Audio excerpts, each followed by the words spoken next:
I stood frozen at my doorstep, staring at the young woman who claimed to be my granddaughter. 27 years had passed since my son Derek stole everything we had and disappeared into the night. My husband Walter died from a heart attack 2 days later, clutching our empty bank statement. I rebuilt my life from nothing, working 3 jobs until my bones ached. Now this stranger stood before me, tears streaming down her face, holding out a small metal key. "He's gone," she whispered. "But he wanted you to have this." My hands trembled as I stepped back from the door, trying to process what I'd just heard. The girl looked at me with eyes that were unmistakably Derek's eyes. That same shade of hazel with flecks of gold that caught the afternoon Sunday. She was thin, dressed in jeans, and a faded blue t-shirt, carrying a canvas bag over her shoulder. "Please," she said softly, "can I come in? I've driven 12 hours straight from Phoenix to find you." I nodded, unable to speak, and moved aside. She stepped into my small apartment in Mesa, looking around at the modest furnishings I'd accumulated over decades of scraping by. The place wasn't much, just 2 bedrooms in a complex built in the 70s, but it was mine. Paid for with money I'd earned cleaning offices at night, working retail during the day, and taking in sewing on weekends. "I'm Caroline," she said, setting her bag down by the door. "Caroline Brennan. I'm 20 years old, and until 3 weeks ago, I didn't know my father had a mother who was still alive." The name hit me like a physical blow. Brennan. Derek's last name. My last name. The name Walter and I had given our only child 61 years ago when I was just 6 years old and full of hope for the future. "Sit down," I managed to say, gesturing toward the worn sofa. "Tell me everything."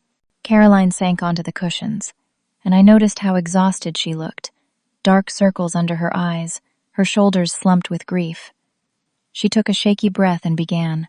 "My dad died 3 weeks ago in a hospital in Phoenix. Liver failure. He was only 59. She paused, wiping at her eyes. "I barely knew him, honestly. He was in and out of my life my whole childhood. My mom, Helen, she died when I was 12. After that, I went into foster care. Dad would show up sometimes, stay for a few days or weeks, then disappear again. He always said he was working, trying to get his life together, trying to be better."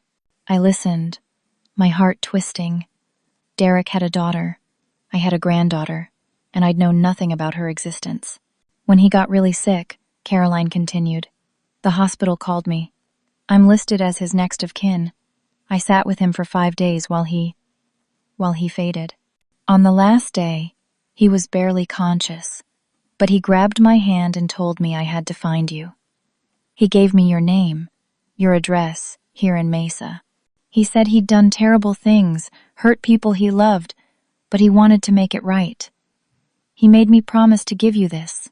She reached into her bag and pulled out a small silver key attached to a plastic tag. The tag had an address printed on it. Desert Valley Storage, Tucson, Arizona, Unit 217. "He said everything I needed to know was in that storage unit," Caroline said, "and that you'd understand what to do." I stared at the key, feeling a rush of emotions I couldn't name. Anger, curiosity, grief, confusion. Did he say anything else? Just that he was sorry. He kept saying it over and over. "Tell her I'm sorry. Tell her I tried to fix it." Her voice broke. Then he died. We sat in silence for a long moment. The afternoon light slanted through my window, illuminating dust motes in the air. I thought about the last time I'd seen Derek. He'd been 32 years old, handsome and charming, always with a quick smile and a story about his latest business venture. Walter and I had believed him when he said he needed access to our accounts to invest in a restaurant partnership. We'd trusted him completely. The morning we discovered every account emptied, $147,000 gone, Walter's face had turned gray.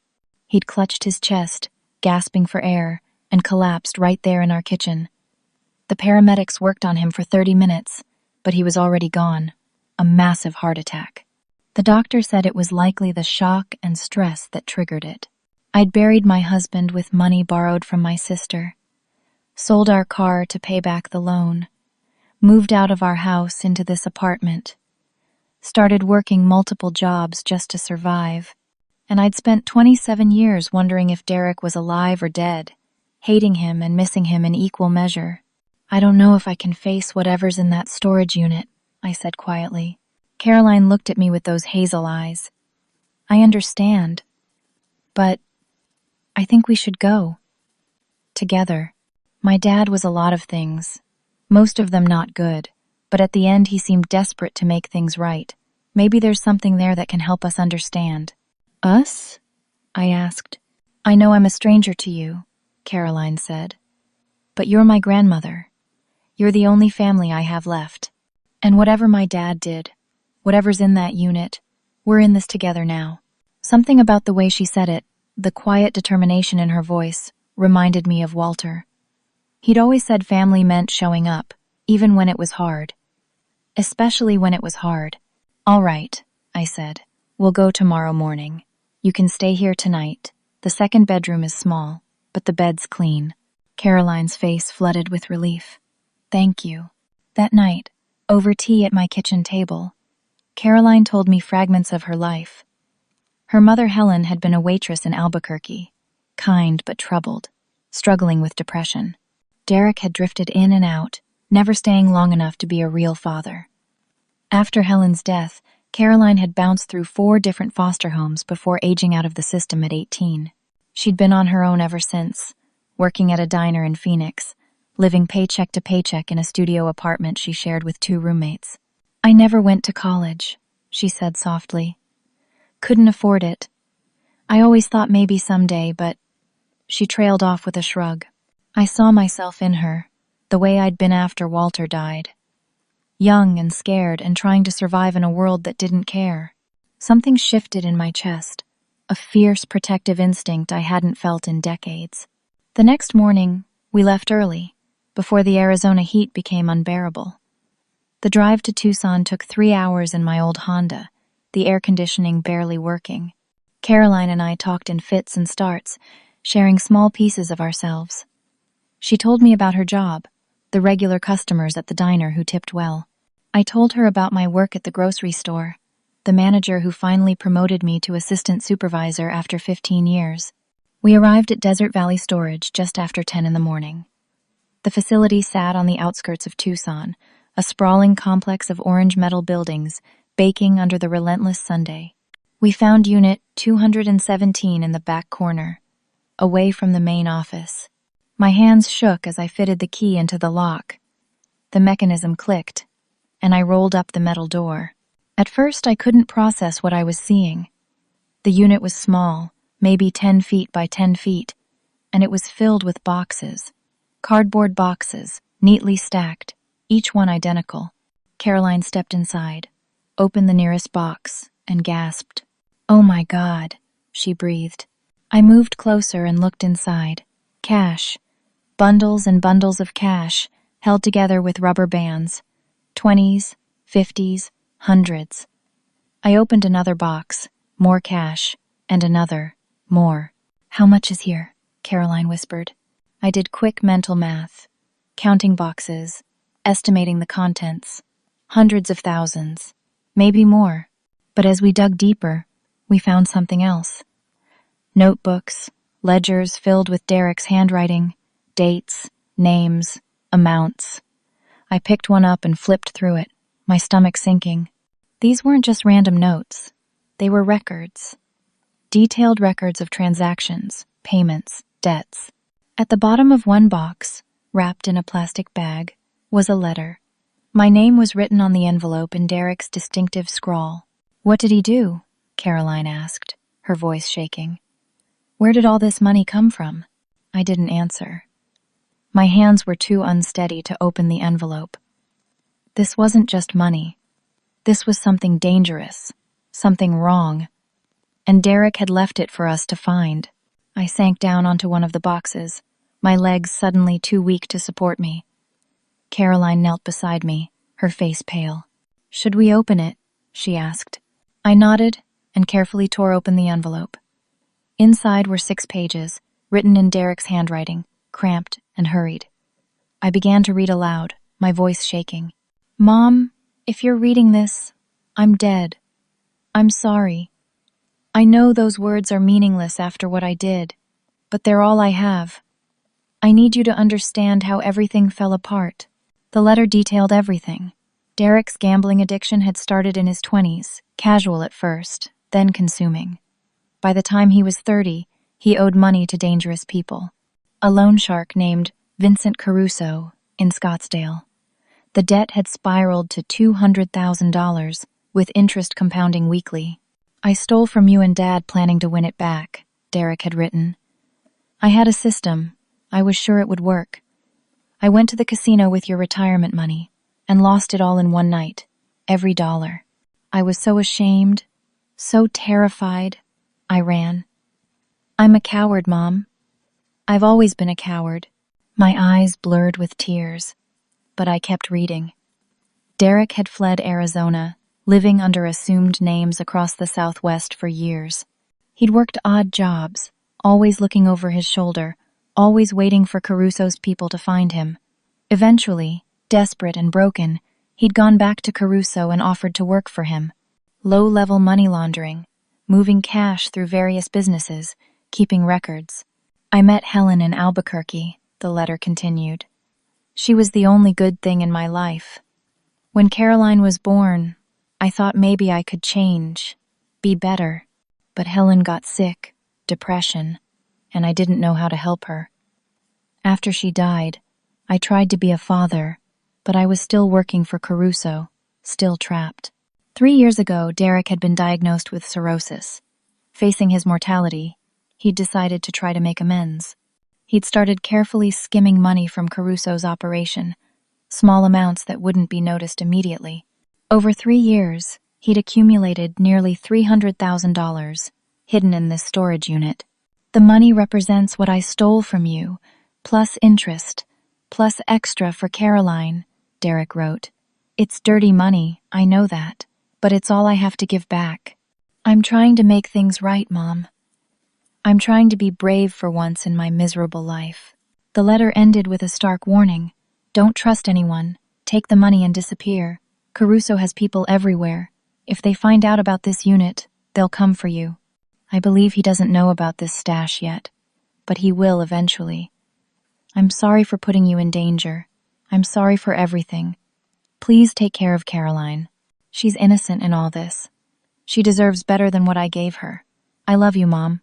I always did. Derek. I finished reading and sat in silence. Caroline was crying quietly beside me. The storage unit suddenly felt suffocating, the air thick and hot. This is drug money, I said flatly. Or money from criminal activity. We can't keep it. But your son wanted you to have it, Caroline said. He wanted to make things right. By putting us in danger? By leaving us with blood money? I stood up, pacing the small space. We should call the police, turn it all in. And tell them what? Caroline asked. That my dead father was a criminal and left us a fortune in illegal cash? They'd confiscate everything, and we'd get nothing. You've suffered for 27 years because of what he stole. Don't you deserve something back? I looked at her, this young woman who'd grown up with nothing, who'd survived foster care and poverty and abandonment. The money could change her life, give her the education she'd never had, the security she'd never known. We take enough to give you a fresh start, I said slowly. College tuition, living expenses. The rest we leave or turn in anonymously. We don't touch more than we absolutely need. Caroline nodded. That's fair. That's good. We spent the next hour sorting through boxes, setting aside enough cash for Caroline's education and a small cushion for me. About $70,000 total. We were careful, methodical, trying not to think about where the money came from or what would happen if anyone found out. We were loading 2 boxes into my Honda when a man approached from between the storage units. He was in his 50s, wearing slacks and a polo shirt, his hair neatly combed. He had a friendly smile that didn't reach his eyes. "Excuse me, ladies," he said pleasantly. "I'm Tony Delgado, facility manager. Is everything all right with Unit 217? My heart started pounding. Yes, fine. Just picking up some family belongings my son left. Tony peered past me into the car, his smile widening slightly as he saw the boxes. Your son. That would be Derek Brennan, correct? I felt the blood drain from my face. I hadn't mentioned Derek's name. How do you know his name? Caroline asked, stepping closer to me. Tony's smile finally dropped. Because Mr. Vincent Caruso has been looking for him, and for what he stole. We should talk, ladies. Why don't you step back inside the unit? Before I could react, 2 more men appeared from between the storage buildings. They were younger, muscular, wearing sunglasses despite being in the shade. Everything about them screamed danger. Tony pulled out his phone. I need to make a call. You ladies aren't going anywhere. Tony held up his phone, his thumb hovering over the screen. Mr. Caruso is going to be very interested to hear about this. He's been waiting 27 years for Derek to surface. We don't know anything about Caruso, I said, trying to keep my voice steady. We're just collecting my son's belongings. He died 3 weeks ago. Oh, I know he died, Tony said. We've been monitoring that storage unit account. The moment Derek's key was used, it triggered an alert. This facility is one of Mr. Caruso's many business interests. He likes to keep track of his investments and his debts. One of the younger men, tall with a shaved head, started moving toward my car. Let's see what we've got here. Wait, Caroline said, stepping forward. Please, we didn't know. My father just died. My grandmother hasn't seen him in almost 30 years. We were just curious about what he left behind. Tony studied her with cold calculation. That's a touching story. But debt doesn't disappear with death. It transfers to family. That's how these things work. Mr. Caruso will want to settle accounts. Settle accounts? I asked. What does that mean? It means, Tony said slowly, that Derek stole from Mr. Caruso over many years. With interest, we estimate the debt at somewhere around $500,000. This cash here is a good start, but it won't cover everything. My mouth went dry. We don't have $500,000. We're not responsible for my son's debts. Tony's laugh was harsh. That's not how Mr. Caruso sees it. But let's talk this through. Jackson, check the car. The man with the shaved head, apparently named Jackson, opened my car door and began pulling out the boxes. He opened them, whistled low. Looks like about 80,000 here, boss. And how much is still in the unit? Tony asked, looking at me. I didn't answer. The second man, shorter but equally intimidating, pushed past me into the storage unit. I heard him moving boxes, counting. Way more in here, he called out. Could be 250,000, maybe more. Tony nodded. So we're looking at 300,000 total, give or take. That still leaves a significant shortfall. You can't just take everything, Caroline said, her voice rising with panic. We haven't done anything wrong. Your father did, Tony said, and family pays family debts. But I'll tell you what, I'm a reasonable guy. Let's get all this loaded up, take it to Mr. Caruso, and see what he says. Maybe he'll be in a forgiving mood. The 2 men started carrying boxes from the storage unit to a black SUV parked nearby. I watched helplessly as they took box after box. My mind raced. If they took everything, Caroline and I would be left with nothing and still owe $200,000 to a criminal. But what could we do? These were dangerous men. Fighting back seemed impossible. Caroline was watching the transfer too, her jaw clenched. Suddenly, she turned to Tony, her expression shifting. The fear was still there, but now there was something else. Desperation. Please, she said, her voice breaking. She moved closer to him, tears streaming down her face. My dad just died. My grandmother hasn't seen him in decades. We didn't know anything about this. We have nothing. Please don't do this. Tony looked uncomfortable with her emotional display. Look, kid, I'm sorry about your situation, but business is business. Caroline was right next to him now, sobbing. My grandmother is sick. We were just trying to get through. Please. She reached out as if to grab his arm, stumbled slightly. And then In a move so fast I almost missed it, she snatched Tony's phone right out of his hand and hurled it with all her strength. The phone hit the concrete with a satisfying crack, pieces scattering. "Go!" Caroline screamed at me. "Start the car." For a split second, everyone froze. Then chaos erupted. Tony lunged for Caroline, swearing. She twisted away, surprisingly agile, and ran toward my car.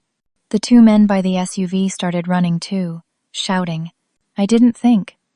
I jumped into the driver's seat, hands shaking as I jammed the key into the ignition. Caroline yanked open the passenger door and threw herself inside. "Drive!" she yelled. I floored the accelerator. The Honda's engine whined, tires squealing on the hot pavement. In the rearview mirror, I saw Jackson running after us, but we were already moving. Tony was yelling into his broken phone, or maybe yelling at his men. We still had 4 boxes of cash in the back seat. Not everything, but something. I navigated the storage facility's narrow lanes, my heart hammering so hard I thought it might explode. Behind us, I heard an engine roar to life. The black SUV. "They're following us," Caroline said, turning to look out the back window. "Oh God, they're coming." I hit the main road, turned right without stopping, nearly clipped another car. Horns blared. The SUV was maybe 50 yards behind us, gaining. "What do I do?" I gasped. I hadn't driven this fast in decades. The Honda wasn't made for high-speed chases. "Just keep going," Caroline said. "Get to somewhere public, somewhere with people." I took a hard left into a residential neighborhood, trying to lose them in the maze of streets. The SUV stayed on us. Right turn, left turn, another right. My hands ached from gripping the steering wheel. Sweat poured down my back. Then, miracle of miracles, I saw a school zone ahead. It was mid-afternoon, school letting out, cars everywhere, parents picking up kids, crossing guards in bright vests. I drove straight into the middle of it, slowing down, trying to blend in. The SUV couldn't follow without drawing massive attention. I saw it pause at the corner, then turn away. We'd lost them. For now. I drove for another 20 minutes, taking random turns, making sure we weren't being tailed. Finally, I pulled into a shopping center parking lot and stopped, my whole body shaking. Caroline and I sat in silence, breathing hard.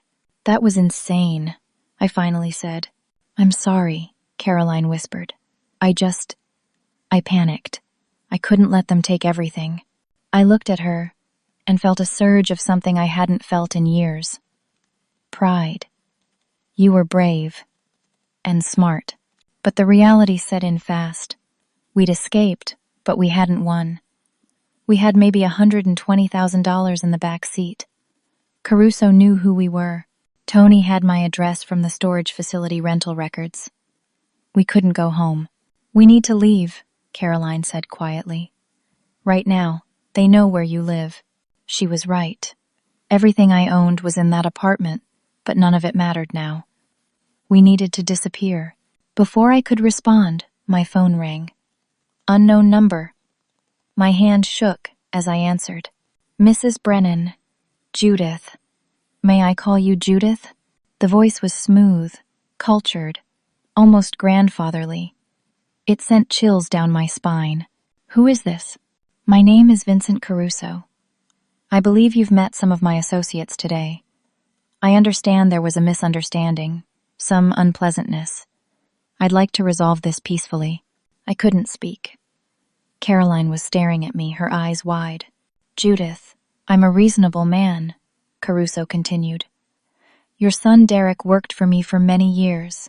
He was like family, but family doesn't steal from family. You understand that, don't you? We don't have $500,000, I managed to say. "I know that. Here's what I'm proposing. A one-time settlement. Bring me what you have. All of it. The cash you took from the storage unit. And we'll call Derek's debt settled. Clean slate. And if we don't?" My voice was barely a whisper. The warmth left Caruso's voice, replaced by ice. "Then I'll find you, both of you, and I'll take everything. Your apartment, your pension, your peace, and Caroline." He paused. "She's young. Pretty. She could work off the debt in other ways, if you understand my meaning. The threat was crystal clear. Bile rose in my throat. You have 48 hours, Caruso said. I'll text you an address in Phoenix. Bring the money, all of it. Don't make this difficult, Judith. I'd hate for things to get ugly. The line went dead. Caroline and I sat in the parking lot, stunned into silence.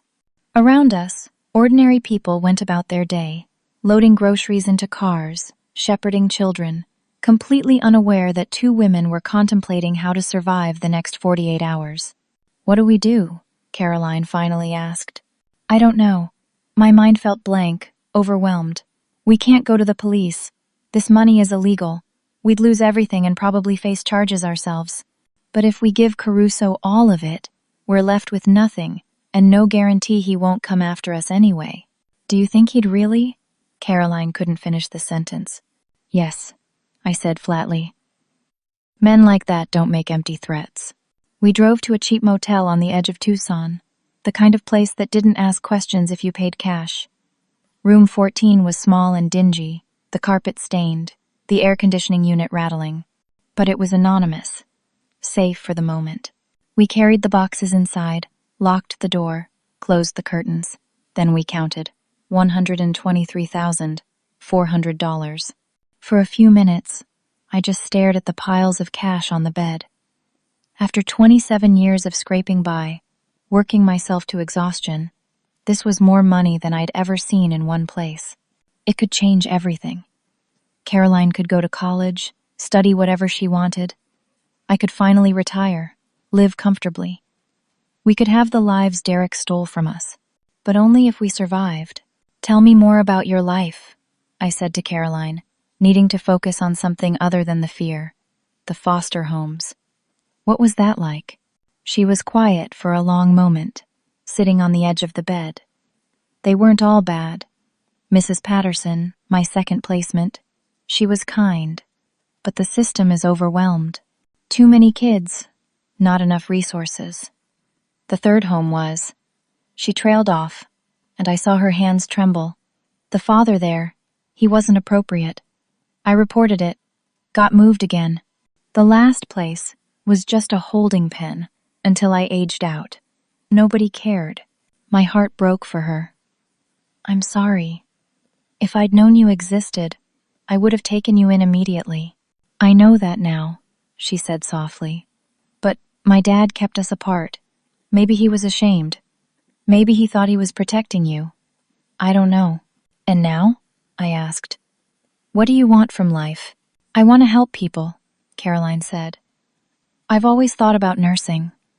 Working in an emergency room. Being there when people need help the most. But I never had the money for school, and I'm not smart enough for scholarships. You're brilliant, I said firmly. What you did today, thinking fast, getting us out of there, that takes intelligence and courage. She smiled weakly. A lot of good it'll do if we're dead in 48 hours. I stood up, pacing the small room. My knees ached, my back hurt, but my mind was racing. What if we don't give him everything? What do you mean?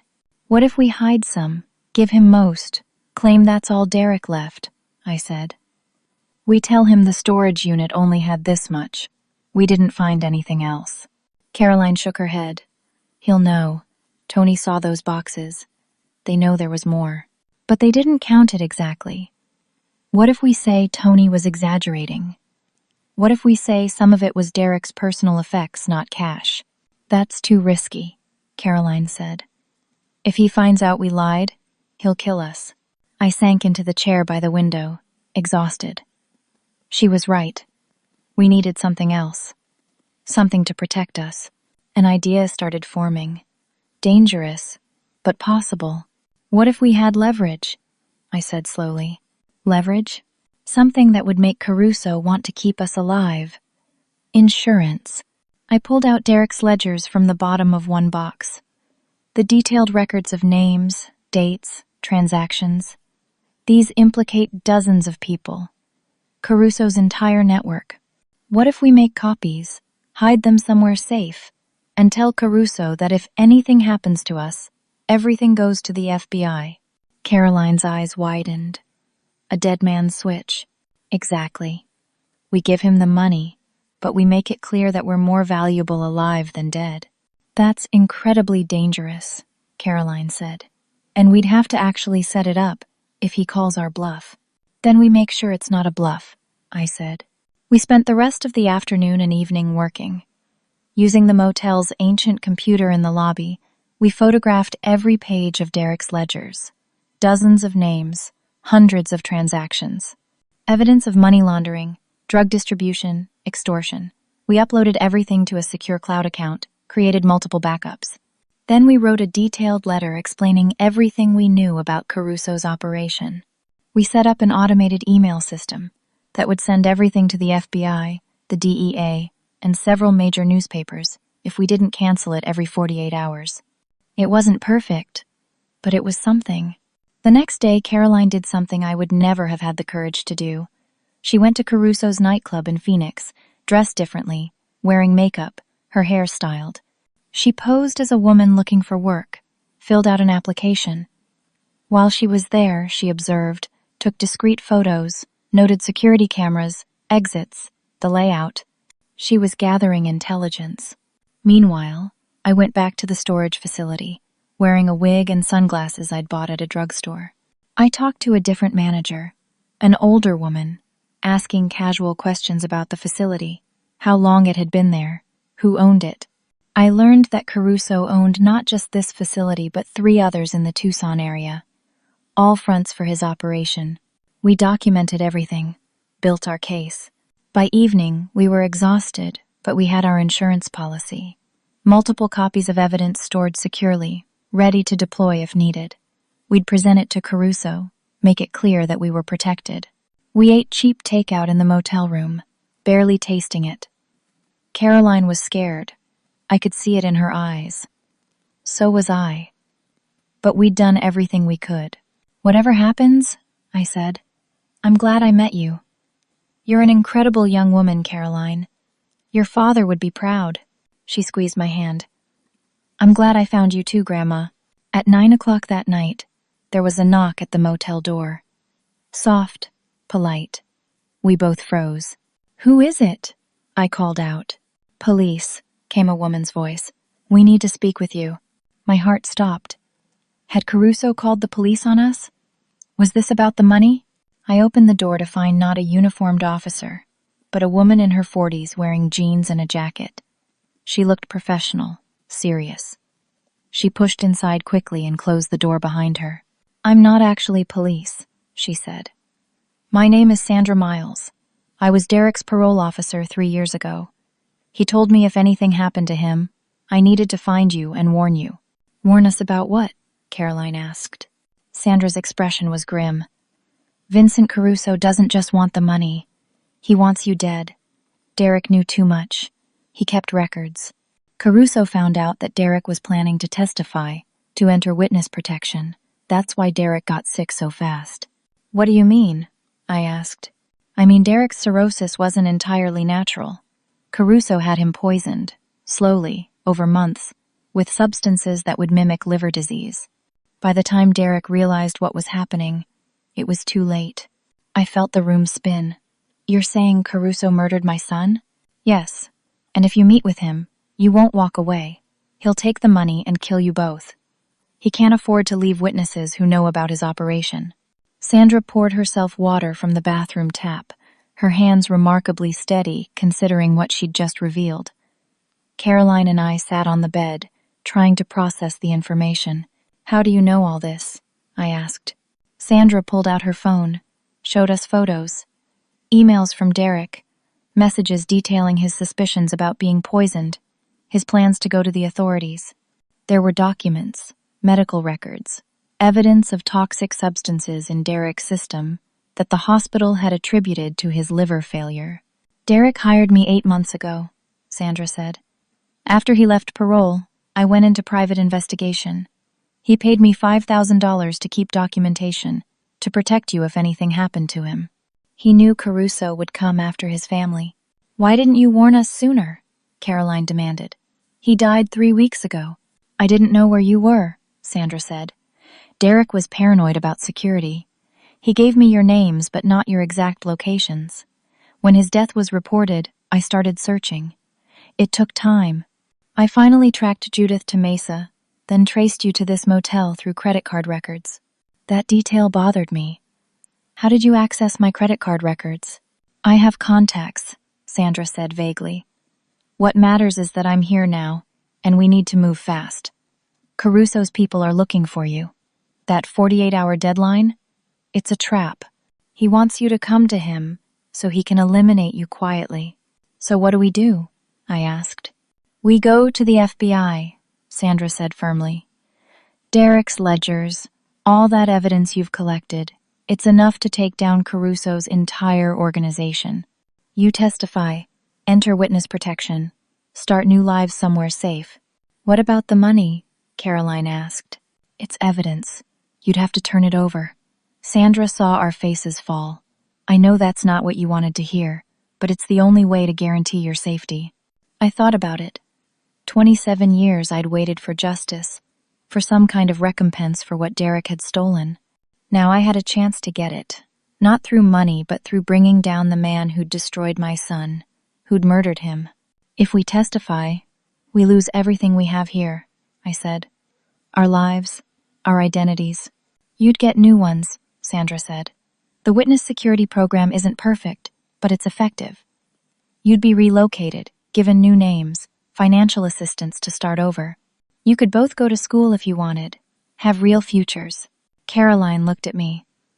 What do you think? I was tired, so tired. At 67 years old, I'd already rebuilt my life from nothing once. The thought of doing it again was overwhelming, but the alternative was death, or a lifetime of looking over our shoulders.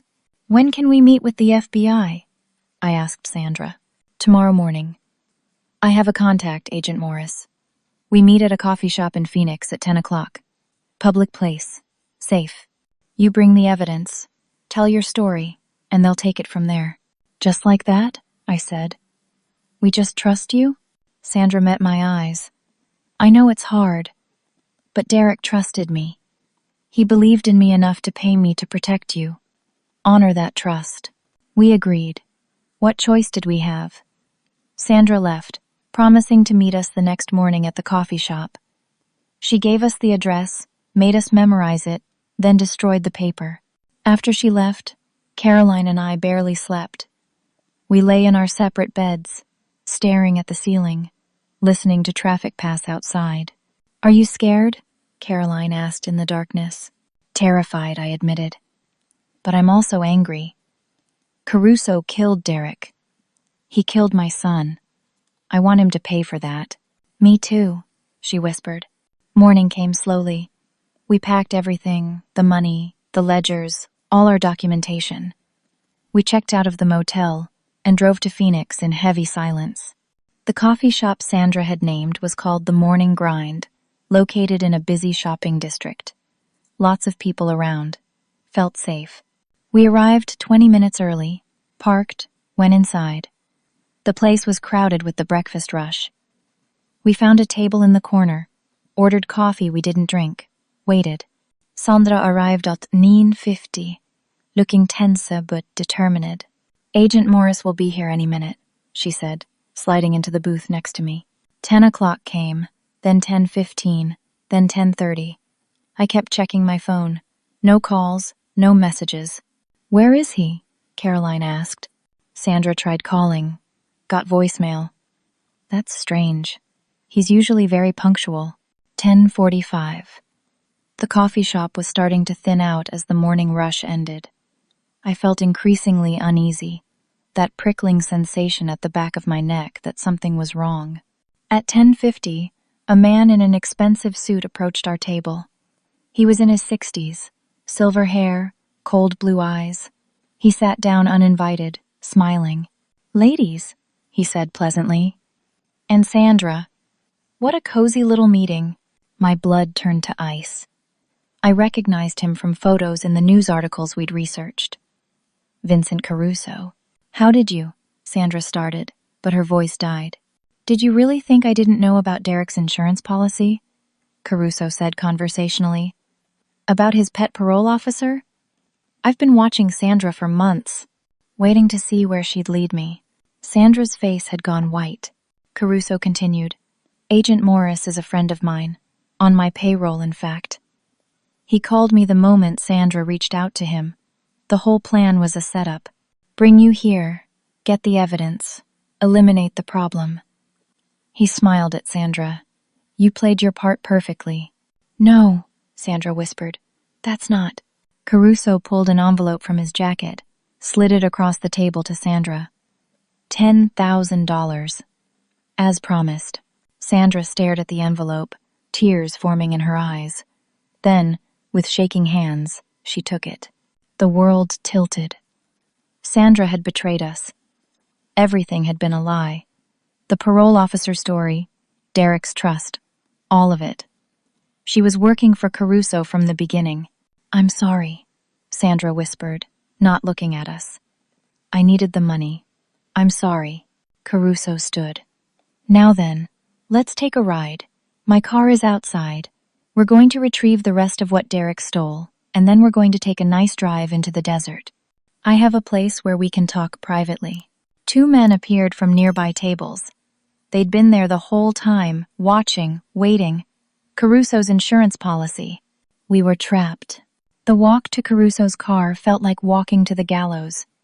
People passed us on the street, laughing, talking, absorbed in their phones. No one noticed the elderly woman and young girl being herded by men in suits. We were invisible. Caruso's car was a black Mercedes, sleek and expensive. One of his men, a thick-shouldered guy named Frank, drove. Caruso sat in the front passenger seat. Caroline and I were in the back, with Sandra squeezed between us. She still wouldn't meet our eyes. I want you to understand, Caruso said conversationally as we pulled into traffic, that I take no pleasure in this. I'm a businessman. Derek made poor choices, and those choices have consequences. I'm simply settling accounts. You murdered my son, I said, my voice hoarse. You poisoned him. Caruso glanced back at me. Derek was dying anyway. The cirrhosis was real. I simply accelerated the timeline when I learned he was planning to betray me. He was keeping records, making copies, talking to federal agents. I couldn't allow that. He was your friend, Caroline said, her voice breaking. He worked for you for years. He was an employee who stole from me, Caruso corrected. Loyalty goes both ways. Now, here's what's going to happen. You're going to take us to wherever you've hidden the money. All of it. Then you're going to delete any copies of those ledgers you made, every single one. And then, he paused. Well, let's not get ahead of ourselves. And if we refuse? I asked. Frank, the driver, glanced at me in the rearview mirror. His expression was blank, professional, a man who'd done terrible things many times before. You won't refuse, Caruso said simply. We drove back to Tucson, to the motel. They made us retrieve the boxes of cash from where we'd hidden them in the trunk. $123,000, counted and verified. Then they took our phones, made us log into our email accounts, our cloud storage. They watched as we deleted everything. The photos of the ledgers, the automated emails to the FBI, every piece of insurance we'd created. Good, Caruso said when the last file was erased. Very cooperative. I appreciate that. They put us back in the Mercedes. This time we headed east, out of the city, into the desert. The landscape became increasingly barren, just scrub brush and sand, an endless blue sky. No houses, no people, nothing. I held Caroline's hand. She was shaking, trying not to cry. I felt strangely calm, a numbness settling over me. After 27 years of struggling, of surviving, of fighting, I was simply too tired to be afraid anymore. I'm sorry, I whispered to Caroline. I'm so sorry I couldn't protect you. It's not your fault, she whispered back. None of this is your fault. Sandra sat motionless between us, staring at her hands. The envelope of money was in her purse, her 30 pieces of silver. We drove for 45 minutes before Frank turned onto a dirt road that barely qualified as a road. The Mercedes bounced over ruts and rocks. We were miles from anywhere, deep in the desert outside Tucson, the kind of place where bodies might never be found. Frank finally stopped the car. The silence was absolute except for the ticking of the cooling engine. "Get out," Caruso said. We did. The heat hit like a physical force, the sun beating down from a cloudless sky. It had to be over 100 degrees. The air shimmered with thermals. Frank walked around to the trunk, pulled out a gun. Not a small pistol, but a larger weapon, professional. He checked it with the ease of long practice. "Walk that way," he said, gesturing toward a cluster of rocks about 50 yards away. "Keep going until I tell you to stop." Caroline started crying in earnest now. I put my arm around her, tried to be strong for her. We walked slowly, the ground rough under our feet. Behind us, I heard Caruso talking on his phone, something about a business meeting that evening. We reached the rocks. Frank told us to stop, turn around. I looked at Caroline, this beautiful young woman who'd had such a hard life, who deserved so much better. "I love you," I told her. "Your father loved you too. He tried to save us. Remember that." "I love you too, Grandma," she sobbed. Frank raised the gun. I closed my eyes, and then I heard it. Engines. Multiple engines, loud and getting louder. My eyes snapped open. Frank had lowered the gun slightly, looking confused. 3 black SUVs came racing across the desert, kicking up huge plumes of dust. They surrounded us, doors flying open. "FBI, drop your weapon." Men in tactical gear poured out, weapons drawn, shouting commands. Frank dropped his gun immediately, hands in the air. Back at the Mercedes, more agents were pulling Caruso out of the car, forcing him to the ground. I couldn't process what was happening. Caroline grabbed me, and we held each other as chaos swirled around us. Within minutes, Frank and Caruso were in handcuffs, being read their rights. An agent approached us, a woman in her 40s wearing body armor. "Mrs. Brennan? Caroline? You're safe now." "I don't understand," I managed to say. "How did you find us?" "We've been tracking Caruso for 18 months, she said. "Your son Derek was working with us. He was a federal informant." The world stopped. "What?" Another agent, older, came over. "I'm Special Agent Thomas Reyes. Derek contacted us 3 years ago when he got his diagnosis. He wanted to make things right before he died. He'd been documenting Caruso's operation for years, gathering evidence. The storage unit, the ledgers, everything was part of a sting operation. But he died," Caroline said. "The cirrhosis was real," Agent Reyes confirmed. "We tried to protect him, but Caruso's reach is extensive. Derek knew he was being poisoned, but he refused protective custody. He said he had to see the operation through, had to make sure you two would be safe." Sandra stepped forward, and I flinched, but her expression had changed. The guilt was gone, replaced by exhaustion. "I'm sorry," she said. "I had to make it believable. I'm FBI, deep cover for the last 8 months, embedded in Caruso's organization. Everything I did, every lie I told, it was to build evidence against him." "The money you took?" I asked. "Will be entered into evidence," she said. "Caruso paying me off, on camera." She gestured to a small pin on her jacket. "We recorded everything," Agent Reyes continued. "The deleted files? They were never actually deleted. Sandra retrieved them remotely before you erased anything visible. We have every photo, every document. And we recorded all of Caruso's statements in the car, and here. Admission of murder, conspiracy, threats against witnesses. We have everything we need." "Derek set this up?" Caroline asked, disbelieving. "All of it?" "He spent his last months planning it," Agent Reyes said. "He knew Caruso would come after you once he died. He arranged for the key to reach you, for you to find the storage unit, for everything to unfold exactly as it did. He turned himself into bait, and you into witnesses we could protect. It was brilliant and incredibly brave." I sank to my knees in the sand, overwhelmed. Derek had saved us. After everything, after all the pain he'd caused, he'd used his death to protect his family, to give us a chance. The FBI field office in Phoenix was cool and quiet, a stark contrast to the desert heat. Caroline and I spent hours being debriefed, telling our story over and over to different agents, lawyers, prosecutors.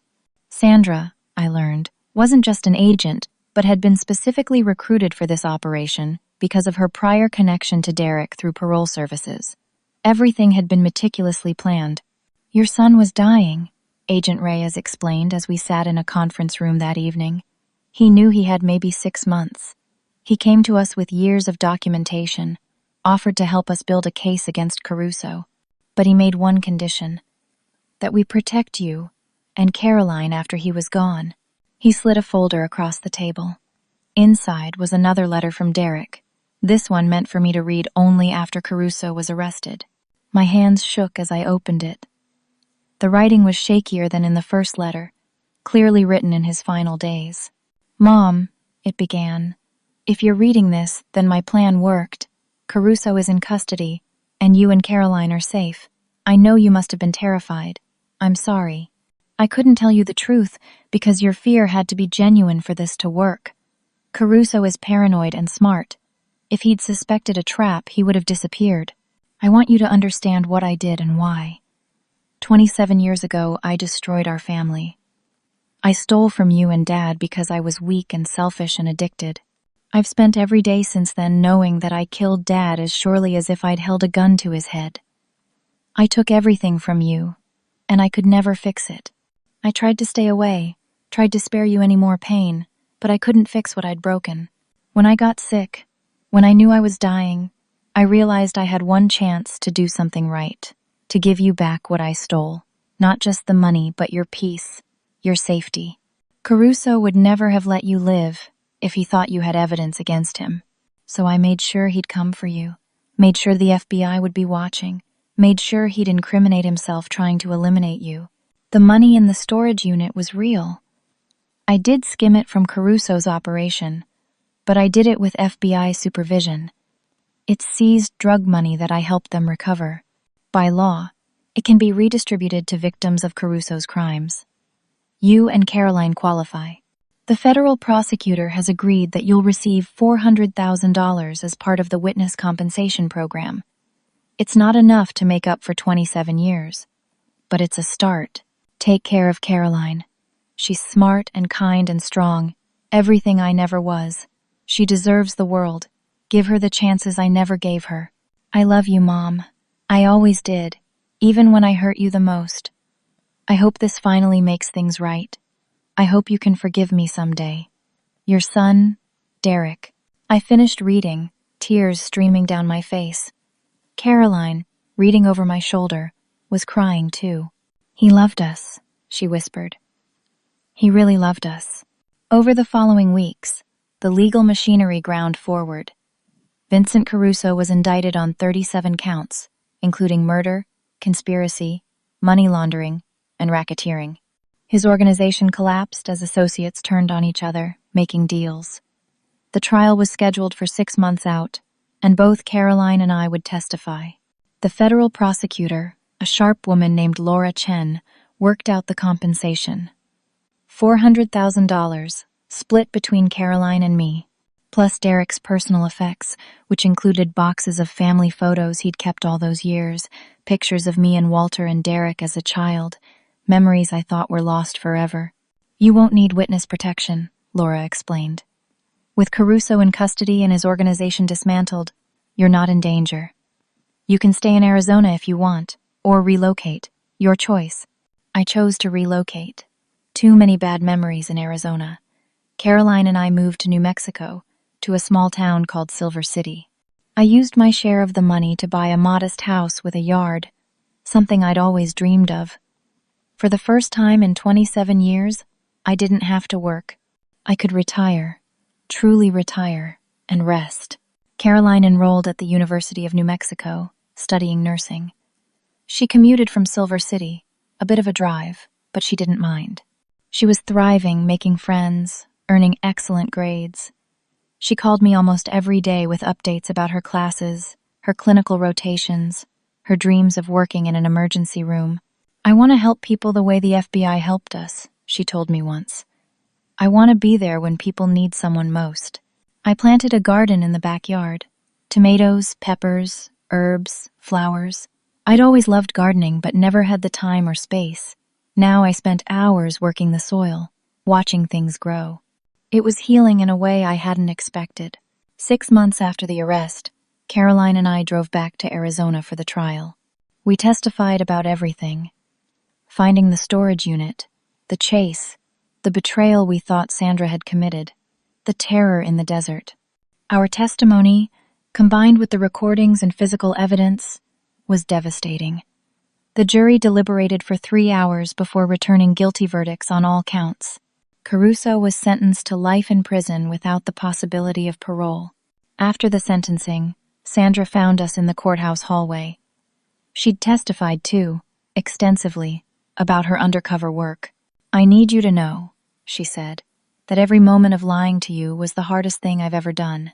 When I saw how scared you were, how Caroline looked at me like I'd betrayed you, it nearly broke me.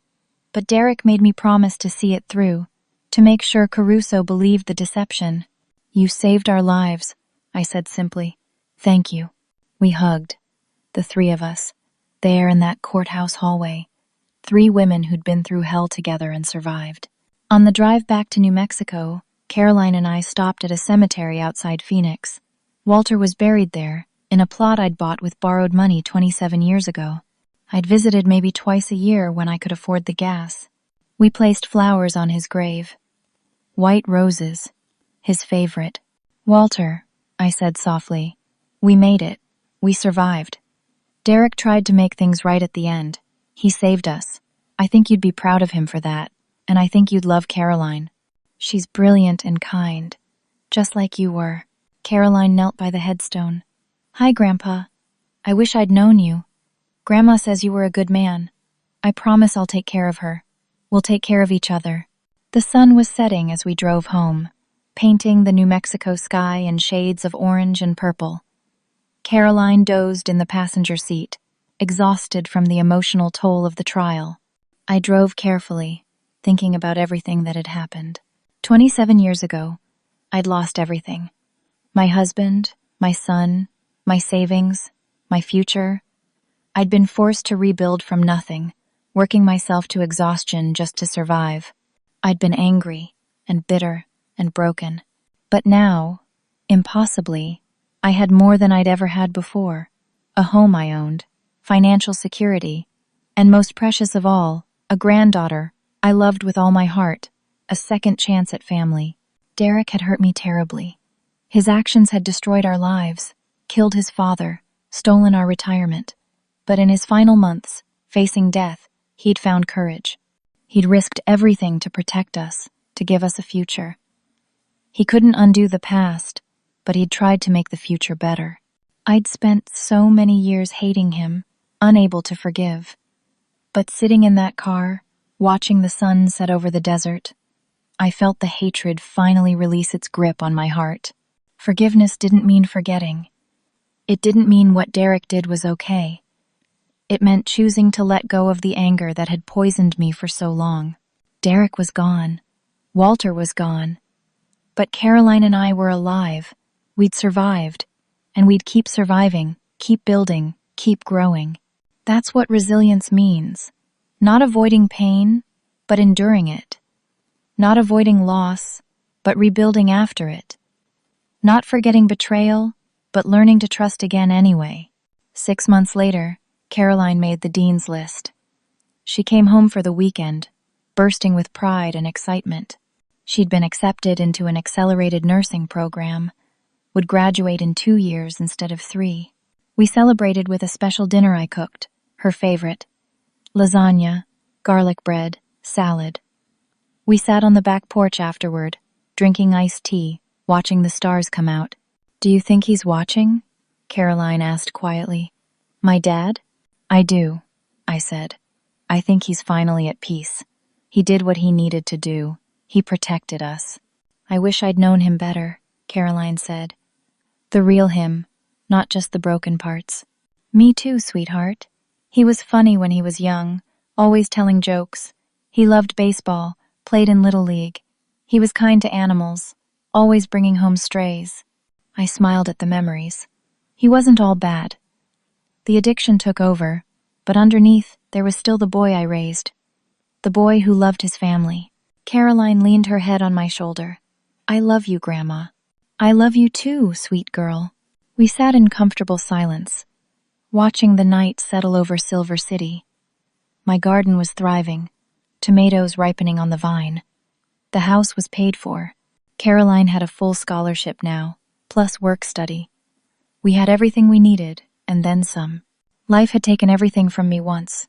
Betrayal had cut deep, leaving scars that would never fully heal.